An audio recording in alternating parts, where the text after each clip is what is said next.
T-minus 10, 9, 8, 7, 6, 5. Welcome to the Hitchhiker's Guide of Disbelief.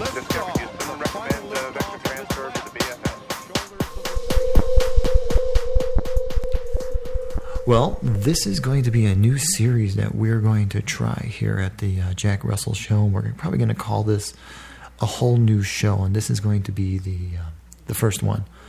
This is a Hitchhiker's Guide to Disbelief. And within this first episode, we are going to explore Scientology, and there will be other areas that we will explore as time progresses and we can get our notes together. Tonight I am joined with a person you might know, might not know. I call him the Doctor. You read about him on the Jack Russell website. And I did a podcast with him earlier in the year about the missing Malaysian airline. So him and I were talking earlier this week, and it was the opening week for a movie on HBO called Going Clear, which is about people who have left the Church of Scientology. And what really, it's not so much that's not what drew us in, but it was the underlying story of Scientology, and not so much the LRH, the L. Ron Hubbard story and all that other stuff, but it's really making that connection to why people don't like Scientology and how they feel that Scientology is, one, they say it's a cult, and of course it is a cult. And, you know, what are they basing their idea of a cult off of? I mean, every religion is a cult. And so something else about Scientology that they don't like and that people always bring up is the financial aspect, is how much of personal finance is put into buying what Scientologists call tech. And when you hear the word tech, and I hear the word tech, we automatically think of like iPhones and Samsung products and the computers in our car.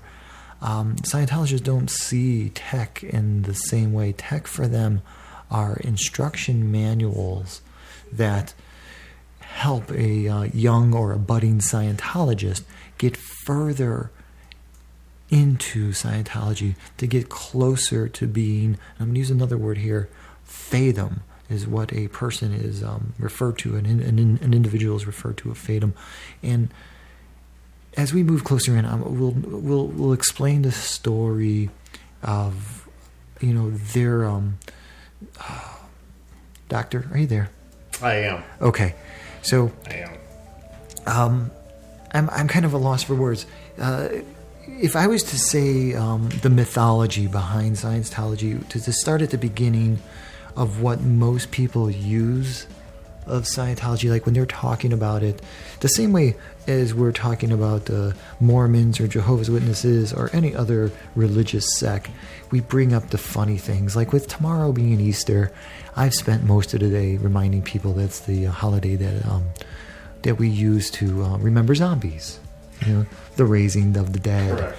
And if we were to talk about Mormons, we would talk about the Israelites that were really Indians, you know, when Joseph Smith was digging up his gold tablets.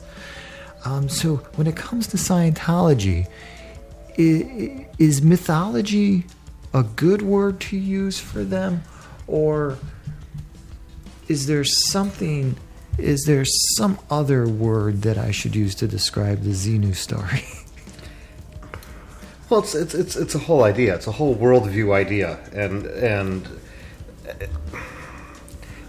it's pretty much that a human being there's more to a human being than just the mind and the spirit of a human.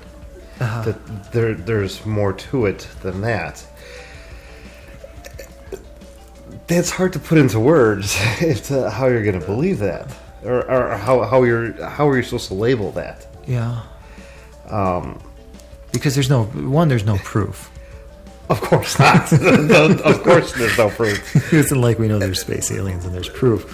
Right, and I'm not sure where you want to begin with this, whether you want to begin with how L. Ron Hubbard started with, you know, writing his books at first, or how all of Scientology could have just been a way to him to make money, or could it have been a bet that somebody pretty much bet him that he couldn't start a religion, and that's how he did. That is one of the theories behind it. Okay. It's not the easiest of places to start because they alone have their own nomenclature to begin with.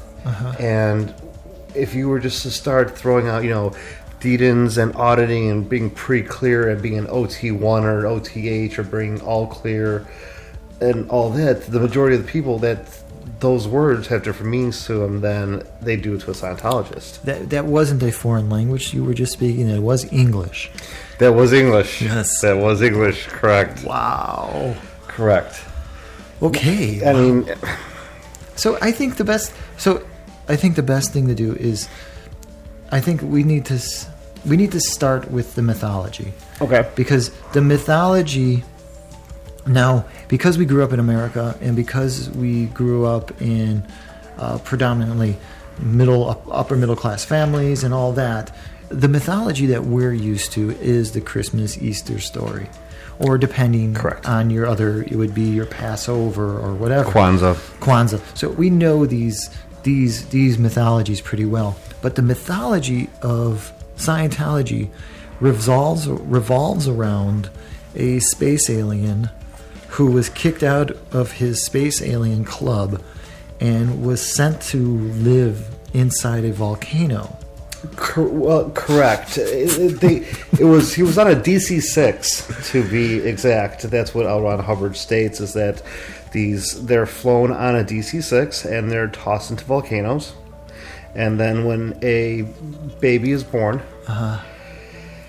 the baby's quote-unquote soul is occupied by whether it be one or multiple Thetans.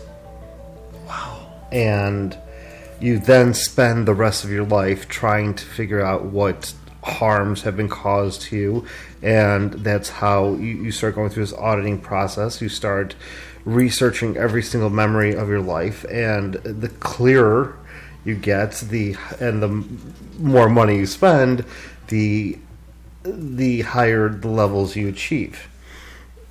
Being OT1 would be the lowest, and I'm thinking it's OT8. OT8, we'll go with OT8. That's fine. OT8 would be the highest. Now, David Miscavige, who is the current COB, chairman of the board of Scientology, when L. Ron Hubbard died, said he finally achieved all clearness and was no longer of this body. Interesting. So he became a spirit. Spirit is I guess a way of saying it. Yeah. So now the thing is, should we go back and start with L. Ron Hubbard maybe?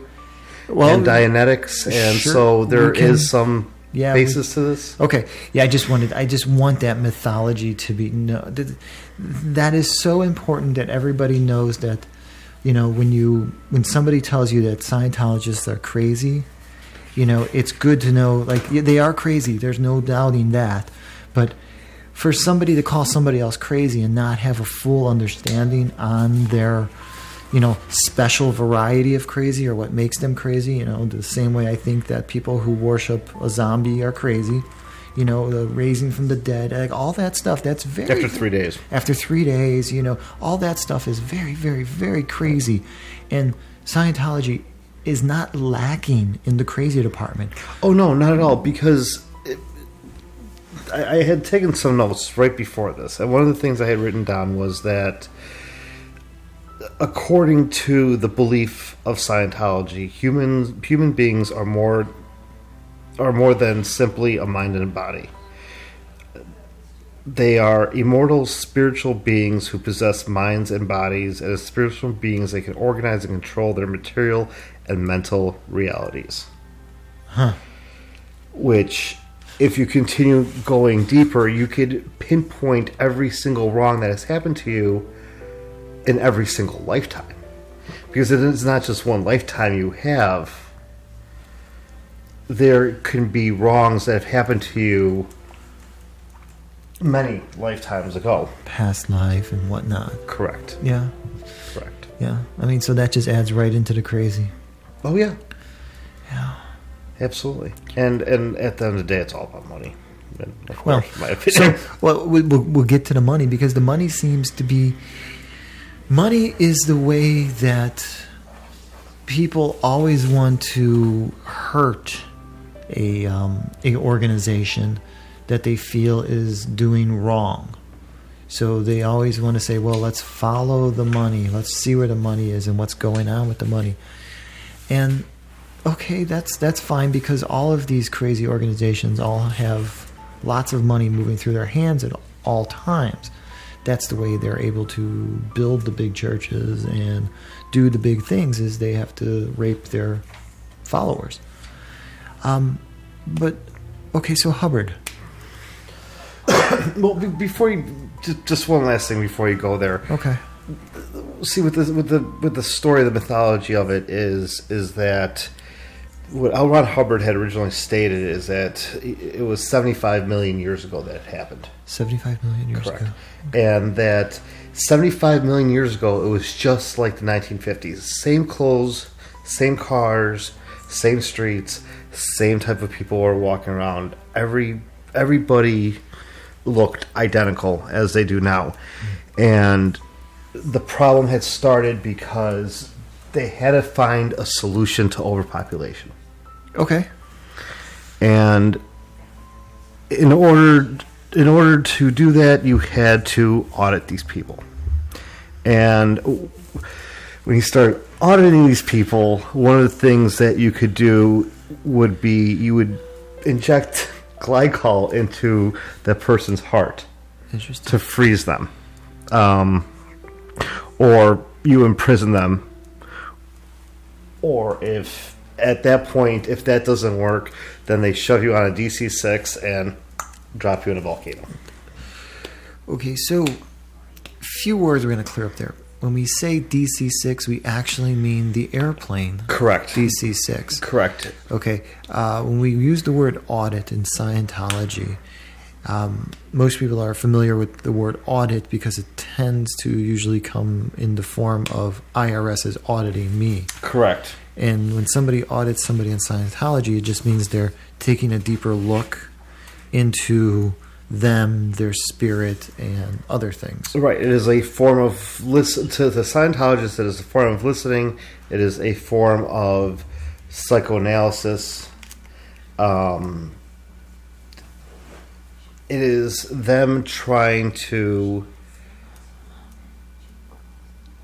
supposedly help you figure out what wrongs have occurred to you. Okay.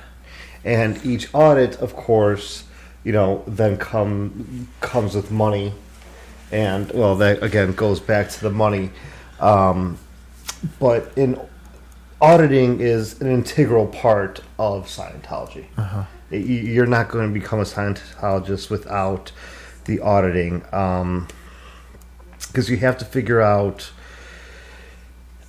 The more you audit, the more you understand your own self-knowledge, and you remove the emotional barriers that have occurred from your past experiences. And then these auditors ask you a set of questions.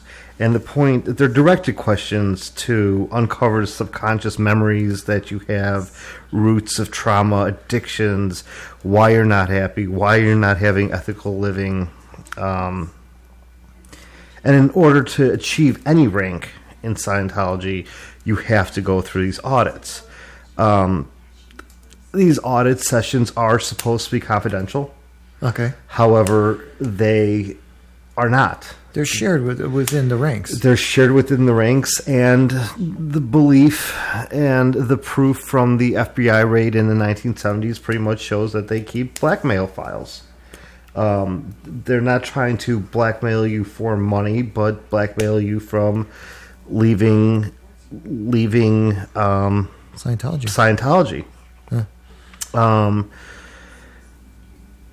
The quote unquote church states that all these accusations are fake, and the defectors are all lying, except that there's one too many. Okay. I like you, I don't think believe really all that much in coincidence. At some point there's something to something. Okay. And same thing goes, my personal belief, same thing goes with Scientology, is there is something in Scientology. I do not believe in religion. I do not believe in God. I do not believe in any of that. However, there is something for the organization. There is something for Dave Miscavige.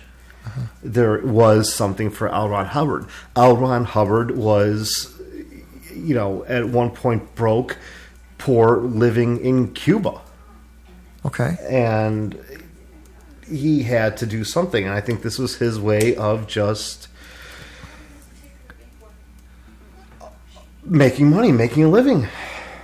Okay, so since we're at Hubbard, at this time in Cuba, correct. This is during the writing of his science fiction work. So he started doing science fiction work. He got sick of pretty much running for pennies for the word.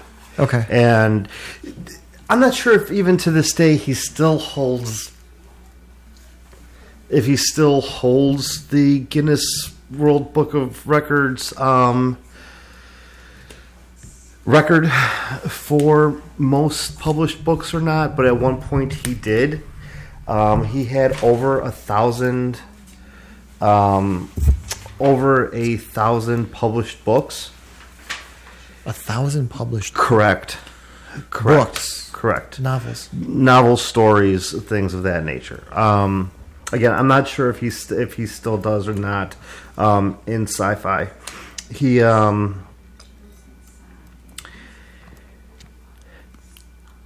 was a liar. He was a liar. I mean, he was in the Navy. He said that he sunk Japanese subs. He's a writer. He said that he was shot at. That he broke his back. That he was blind. That he was crippled. That he spent weeks on a raft. None of this happened. Okay. None of it happened whatsoever. And finally, with the Navy, he decides one day to shell an island. Uh-huh. And it's a Mexican island. And the Navy's like, we've had enough of this. We're done with you. And so they kicked him out.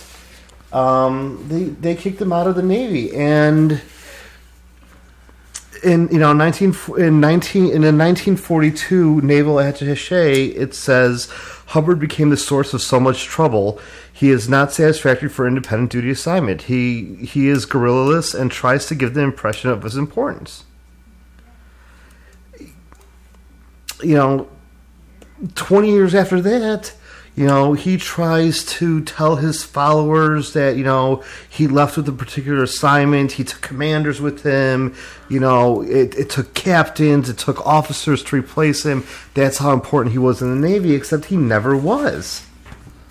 There's many lies to it. Okay, well, that's understandable. And Scientology, however, backs him up. And Scientologists claims that Hubbard served in 5 theaters in World War II. But if you look at records of it, and if you look at Freedom of Information Acts, he was usually sick during them, complaining ailments from like ulcers. The same records that you could get on him show that he never engaged in any enemy action. He only received 4 awards. None of those were for combat. And as soon as he got kicked out, he applied for disability. Saying that he was insane, saying that he had depression, thought of suicide. There are records of him writing to the Department of Veterans Affairs saying, I need disability, I'm having thoughts of depression, I'm having thoughts of suicide, I'm crippled. But, that was back in the 1940s. 1945 was the last draw for him in the Navy. And in 1945, the Navy, maybe 42, 45, I know World War II, 45, the Navy said, you're pretty much done. And that's when him and Jack Parsons met in Florida. Mm-hmm. Now, Jack Parsons was a science fiction fan. He was a chemist. He was into black magic. So if anybody's wondering who Jack Parsons is, he was a member of an organization called the OTO, Ordo Templi Orientis, right? Which is a spin-off from Aleister Crowley's British version of it. Correct. The OTO can still be found today online. They have a podcast that is extensive if anybody's interested in them. Jack Parsons was responsible for what rocket was it? Oh, okay. So Jack Parsons is the one that discovered that by compressing. Now, this is the science of everything. Jack Parsons discovered that by compressing the solid fuels Correct. into a pentagram, that it would burn properly. Correct. He was a rockets and explosive expert. Yeah. That's kind of what his fame would be. So it's understandable that Parsons and L. Ron Hubbard. I want to say LRH. I'm so used to after a week of studying Scientology and listening to the reports from the people that have left Scientology for the last 10 years, that he's just LRH. I always forget L. Ron Hubbard. See, and that's the thing. So they go to Pasadena, and then Parsons is in communication with Crowley during that time. Yeah, Crowley was still there. Crowley's still there at the time, and he starts talking to him. Now, keep in mind, I am in no way, shape, or form implying that Crowley or Parsons have something to do with current Scientology. I just want to make that clear to your listeners before I get hate mail, or you get hate mail on my behalf, that this has anything to do with one or the other. But Hubbard writes a letter pretty much saying that he feels this like inner love, this inner bond with Crowley after reading his book. And then there's a 1952 taped lecture of Hubbard thanking Aleister Crowley for being such a good dear friend to him. Okay. So LRH kind of falls in love with this, and then Parson and Hubbard start engaging in this black magic rituals. This starts going back to the sex goddess and the Antichrist. That might be in a different show or a different part. But let's not jump around too much here. That's on me. Yeah, that's perfectly okay. It's always funny that it goes back to occult and black magic, and because sometimes you got to remember when you're pulling this information on people, that lots of people have a bias. They have a Christian bias that already exists in their writing. So they think by mentioning black magic that paints those ideas in the reader's head that, oh, this guy's bad already. And I have to, on a personal note, I was raised religious. I was raised religious. I have family that are currently involved. One is a high-ranking official in the Roman Catholic Church. Okay. And it is thankfully to a person very near and dear to me that helped me understand that it's bullshit. Understand. There was always, after 12 years and tens of thousands of dollars of Catholic education, there was always I was always getting in trouble for arguing the facts of the Bible, how they would never make sense, and how things never made sense, and just the basic physics of Noah's Ark and all of that. But that's besides the point. So it's those type of people then write articles on stuff like Scientology who already have that Christian bias, Correct. and who are looking at Scientology as, oh, this is a cult, and I have to find all the holes in this cult, never realizing that their own bias are based upon a cult mentality to begin with. Nobody wants to admit that they're wrong ever, and that their ideas are wrong. And as there are going to be people that are going to disagree with me, there's people that are going to disagree with you. You're more welcome to disagree. However, you and I both live in proof. Right. And just because you say it is so doesn't mean it is so. Mm-hmm. Anyways, going back to Hubbard and Parsons, the two eventually have a falling out. Hubbard leaves for Florida with Parsons' mistress, of all people. Makes sense. And his life savings. Makes sense, yeah. Makes sense. And then, so Crowley at that point writes to Carl Gerner, the OTO head of North America. You got me in his name. Yeah, I'm not that versed in OTO at all. It's okay. It's okay. So Crowley writes to the head of the OTO in New York. Right. Crowley, Crowley pretty much suspects that L. Ron Hubbard is just a confidence trick. An obnoxious victim of prowling swindler is the word for word, is the actual. I actually got a copy of it. So the beast does not believe in LRH. Correct. And as the story then goes, Parsons then self-immolates himself in a garage in an experiment, and his mother commits suicide, and police, where it gets a little more weird, is that when police search the home, they find videos of Parsons having sex with his mother and the dog. So it always boils down to sex. It does. Everybody always wants to say, "Oh, but he was having sex." Always sex. It's always sex. It's always sex with the dog and the mother. Apparently, it's all about sex. So afterwards, LRH, he's grinding out these science fictions and these short stories for all these New York pulp magazines, and he was making money. He wasn't making great money, but he was making money. He was supporting himself. It's the 1950s, he's by himself. And then in 1950, Dianetics gets published. 52? 52. 1952, Dianetics gets published.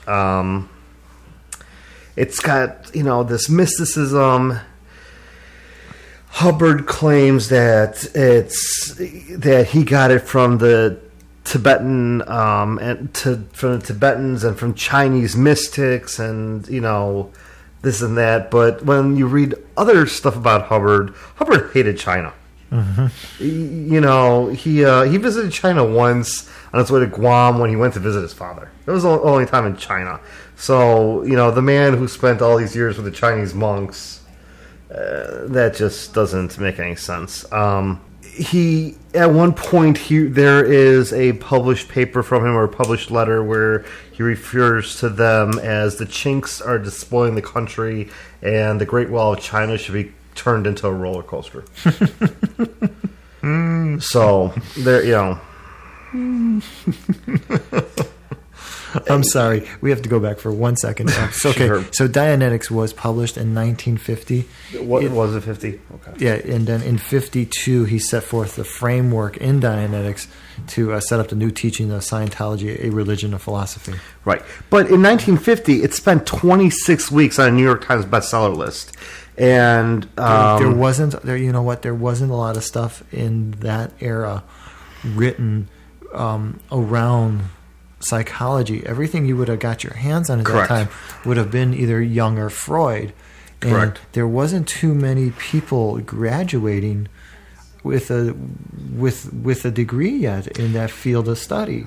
if you want to look this up, I believe it is still to this day the largest selling book on mind type. Yeah, things. That's understandable. I mean, I can recall even being like 6 or 7 years old and watching Tom and Jerry cartoons and seeing commercials for Dianetics and the mountain exploding, and there was one commercial with an airplane pilot, spinning around saying my life was all out of control until I read Dianetics and now I'm flying free.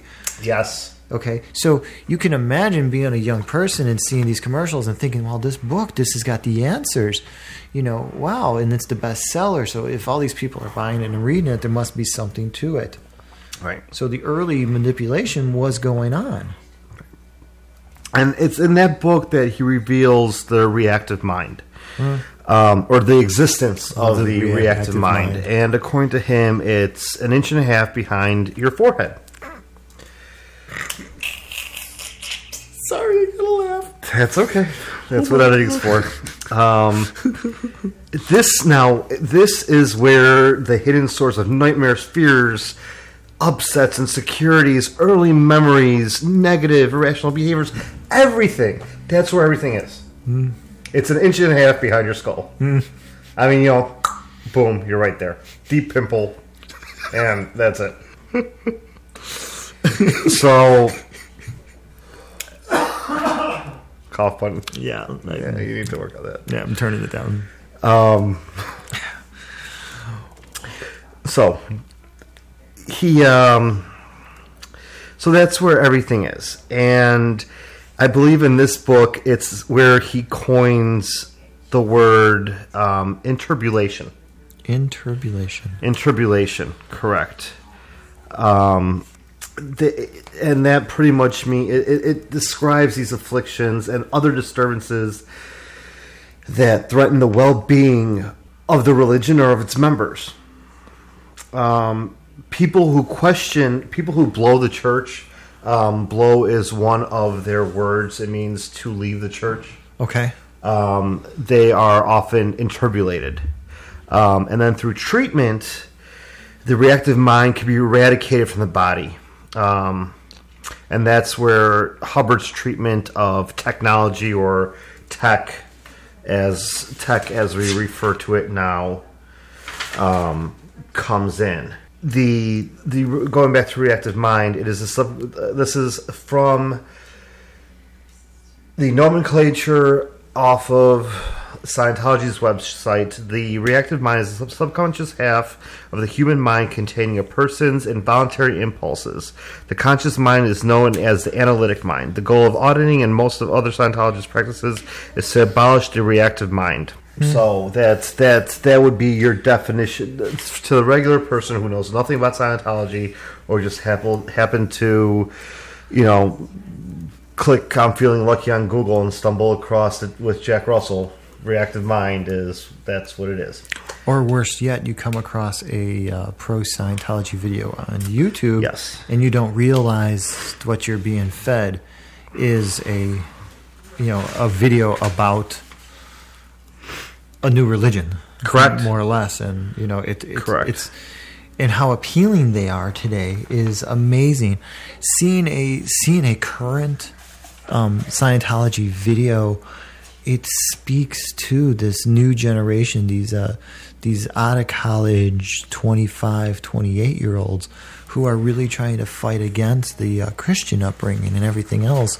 And they're saying, well, I got my iPhone and I'm on Instagram and I'm watching YouTube, and I'm having a bad time with my relationships, with my real physical relationships, and I can't keep a girlfriend, I can't keep a boyfriend, and I'm having these feelings of strange sexuality. And so Scientology fills this void for these new people that regular religion doesn't. Buddhism, Islam, Christianity, JW, Mormons, it doesn't fill it. Scientology really allows you to fills in the holes in your life. I think one of the most amazing things about Scientology too so far is that nobody you come in contact with knows anything about it. Now, on a personal note, has Jack Russell ever met a Scientologist? Whether they admit it or not? Or what if they're... So I actually know somebody who claims to have been part of Sea Org. Okay, and Sea Org is the fraternal order that Hubbard originated with the sea travels in the 1960s. When he invented the upper levels, Sea Org members are often teenagers. They sign contracts for 1 billion years. A billion-year contract? A billion-year contract. The contract is available on their website. It is 1 billion years. They cannot have families of their own. The problem with Sea Org is there's also Cadet Org. They have drawn fire for drafting children before they're 18. Yes. And that's a lot of where their problems there come in. They work anywhere from 3 to 30-hour shifts, anywhere from 5 cents to 40 cents an hour, and usual pay for a Sea Org member is $40 a week. Okay, so before we can even touch on something like that, what we need to clarify a whole section of Scientology that we have yet to conquer. Correct. That Scientology, we need to go back. Yeah, I mean, we need to go back. So the question was, have I ever met? Yes, I know an older person who claims to have been part of the original Sea Org on one of his first 2 ships. And now this person that you met this was before or after they were banned in Europe, because of his 5 ships. I believe it was 5 ships he had. I don't know. All the coast, all the ports in the Mediterranean pretty much said, no, we don't want you here. You're a nut job. Get out. Yeah, you know what? I don't know of. I do know that he came in contact with them in San Francisco. And so the West Coast, okay. So he had his West Coast, and he had his Clearwater area, right? It was West Coast and whatnot. And as our conversation on the topic, progressed over the course of a few hours, as I was interviewing him for a whole nother reason, I came to understand that a lot of the philosophies and the mythology was still ingrained, but it had become convoluted with, other mysticisms and whatnot. And it's just funny how belief works like that, how you can have such a strong, polarizing belief on a topic, but yet as it kind of fades away and dies away, that other beliefs will come into play and it'll start to mix together, which is why I guess today we have people that worship crystals and, they have all kinds of other stupid shit that they do. Yeah. that's yeah. Yeah. Because Sea Org now, they're saying, I believe it's 2012 or so, they're starting to refer to it more as the whole, but or I'm sorry, 2004, not 2014. They're referring to it, I believe, as more as the whole, but that we'll get to that maybe part 2 or later on here. This is going to be much longer than I thought. Oh, sure. I mean, that's fine. That's perfect. So Dianetics. So he starts with Dianetics. He writes this book. Now there are different theories as to why he wrote it. One, he was just losing. He just needed money, so he decided to invent something. One was on a bet, whatever it may be. He writes Dianetics. Dianetics goes bestseller, starts making money. After a couple of years, it starts to fade away. And I need to touch on one other thing really quickly before I go back with the reactive mind and the analytic mind. See, there's 2 concepts that they believe in. One's analytic, which is the no mistake, you remember everything. The other one is the reactive, which is where the fears are stored, and that's where the egrams are. And the egrams are the memories of pain. We just couldn't call them bad memories. We had We had to come up with a whole new word for right. them. So an egram of pain is a hypothetical process by which memories are claimed to be recorded in the brain. It is actually something that is being researched in modern science. However, in the teachings of Dianetics, the engram is described as a mental picture, a recording of an experience that contained pain and some type of threat to a person's survival. It's always discovered during auditing, and they somehow fit together. The engrams fit together with that person's time track. Huh. So that's a completely different thing that we will get into eventually. So it's not going well for him. Dianetics starts to fall off. He starts having issues with his family. Uh-huh. At this point, he marries a woman. How that came about is, well... He marries a woman. Yeah, he marries a woman. So there is the crazy story about Dianetics that him and Robert Helen... Correct. Were sitting in a bar. And this story, I've heard this story on other levels, and I think that the one telling of this story more than anything else is told from the Philip K. Dick camp. That Yes. that this was a factual event, but if this is what was said between Hubbard and Helen is still up for speculation. That there was a bar that Clark, Asimov, Helen, and a couple of other famous, not so famous science fiction writers of the time would sit and drink at night and talk about their writings. And Hubbard was never really welcomed in this group of core science fiction writers because he never did the science like Clark and Asimov did, so they didn't really take him to be seriously. And so when this bet was made that he was going to start his own religion, they all laughed. And I guess it was like a $5 bet or something. And sure enough, look at Scientology today. Yeah. Shit, if that's even true. And I think that's just so important to always bring up is that, he's a writer. His brain works in the area of fantasy extremely well. He can think about things and build constructs in his mind that most of us cannot, or we've just been trained by saying, don't be a liar, always tell the truth, always this, so you don't allow yourself to become more creative in your thinking and more creative in your thought. You're forced to be honest. And honest people don't make good writers. They don't make good storytellers. You have to have a little bit of a streak in you that allows you to bend the truth or to twist reality in a sense. Otherwise, it's not going to sell. It's not going to sell. It's not going to be any fun to read.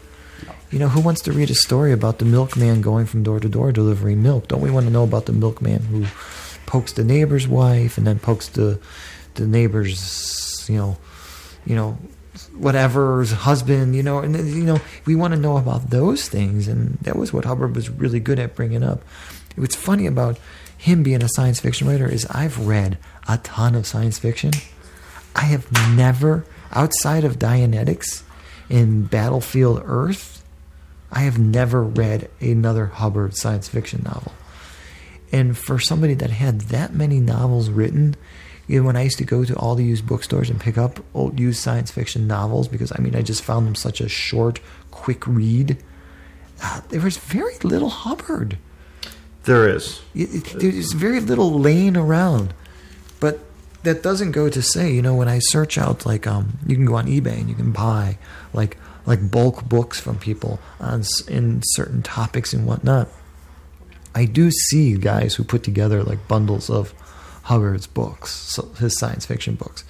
Though I see more Asimov and Clarke, I do see some Hubbard from time to time. So, L. Ron Hubbard, he marries this woman called, this is his second wife, Sarah Northrup Hollister. They have one child together. She was a major player in OTO. She had a very turbulent relationship with Parsons. Crowley called her a vampire. Interesting. So she begins. She meets him. She meets Hubbard through OTO in 1945. They elope, like we mentioned before. They elope and they have a child together. And during this time, it is believed that she played a very significant role in the development of Dianetics. Interesting. She was supposedly the personal auditor for Hubbard at one point. Some issues arise there, and they have this one child together. She thinks that he's going a little bit too far. So LRH.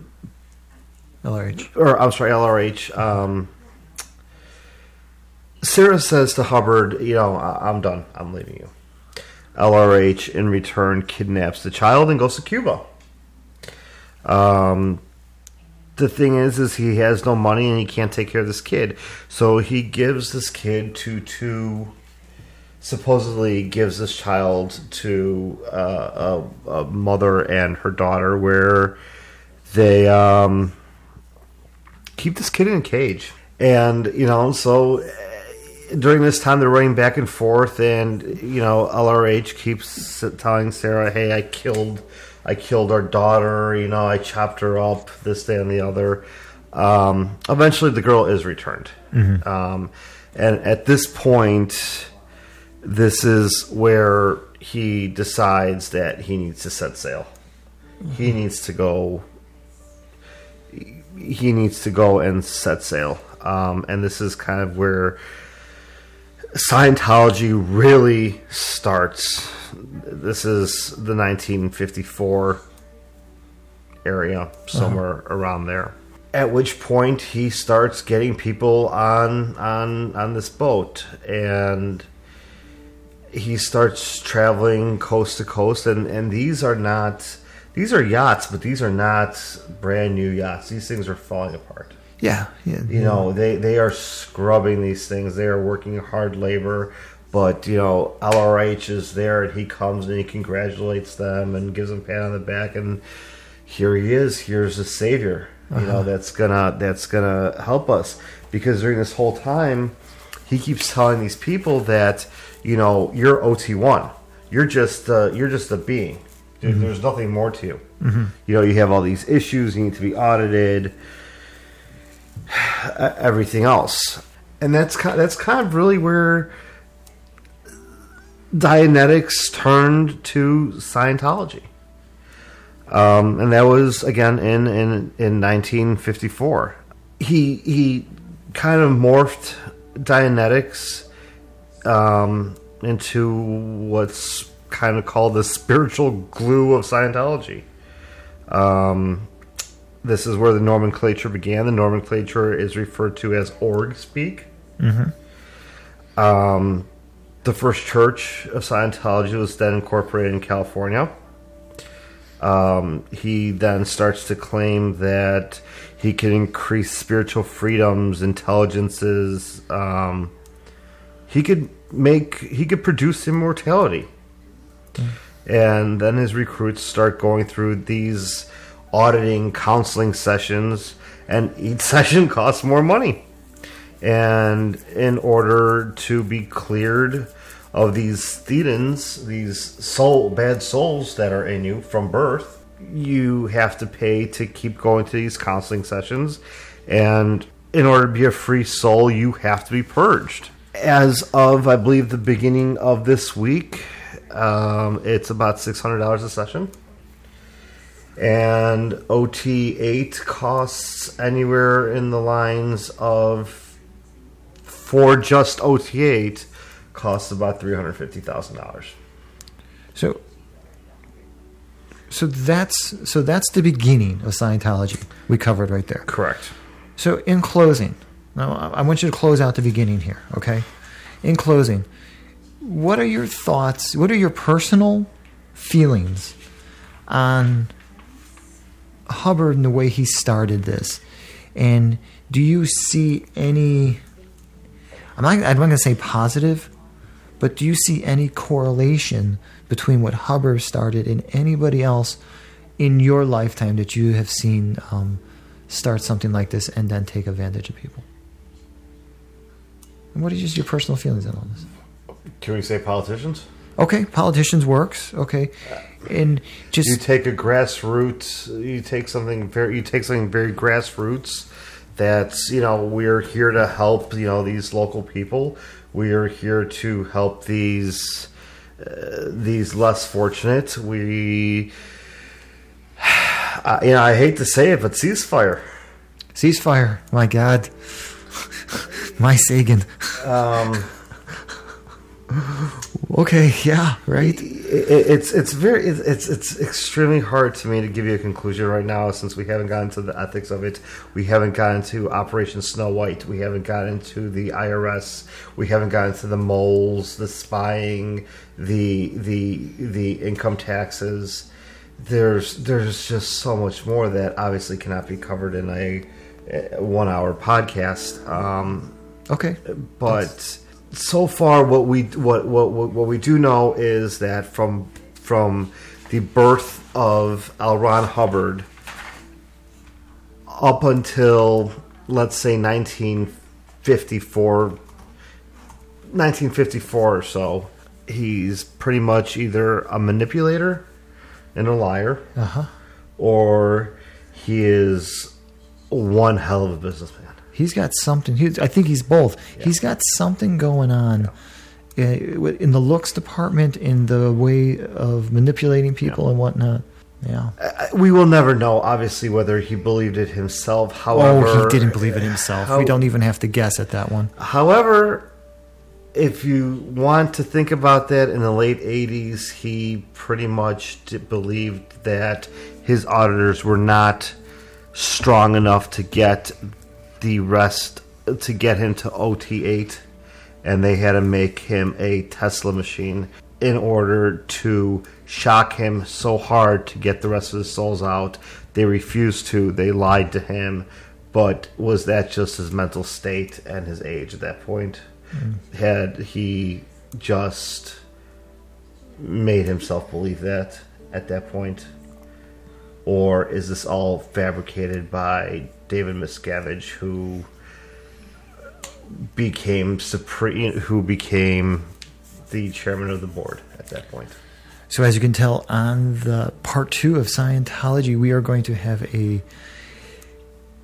do a huge unfolding of the second part of Scientology. We're going to move into the next realm of it.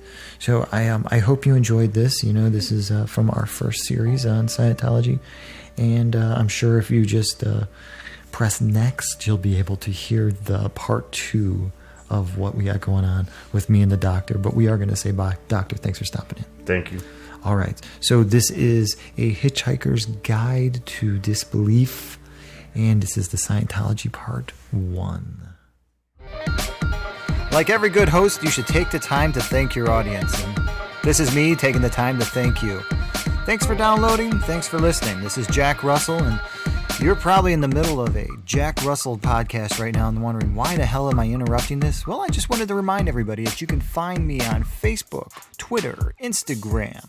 You can listen to the show on TuneIn and Stitcher, and all shows are available for downloading on SoundCloud. And if you should ever need to get in contact with me, hell, with JackRussell@gmail.com. That's where you'll find me. Thanks a lot for listening, and I'll return you to the show. Sorry for bothering you and getting in the middle. I'll back off now.